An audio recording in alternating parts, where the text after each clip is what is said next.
Հեռուստացույցն արտադրվել էր անցան հայկական արտադրության ավտոմեքենային։ Քերոփյանն էլ հաստատեց, թե Սեպուհ 1-ի ավտոմեքենաներն արդեն պետական հաշվառում են ստանում։ Ատամ հեռուստացույց արտադրվել եւ Սեպուհ մեքենա դուք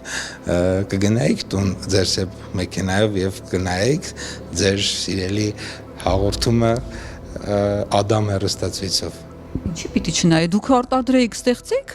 էժան լիներ, որակյալ արտադրանք լիներ, ինչի՞ չէ։ Շատ լավ է, պետք է էժան եւ որակյալ արտադրանք կարողանաք ստեղծել, որպեսզի մեր սպառողներն էլ դա գնահատեն եւ գնեն։ Այսինքն որ չեք կարողանում ինչի համար էր այդ ժապավենները, հենց այդ է հարցը։ Ես չգիտեմ, Սեպուհ մեքենայի ժապավեն չի կտրվել։ Նախարարն այսօր խոստովանում է. մենք հեռուստացույց մեքենա համակարգիչ արտադրելուց հեռու ենք։ Մեքենա արտադրելը ինքը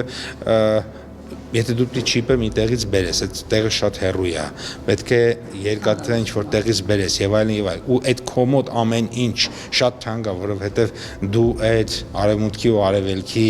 տրանզիտի վրա չես, որովհետեւ տրանզիտը քո կողքով է անցնում, ոչ թե քո մեջով, քո վրայով ոնց կուզենք ձևակերպենք,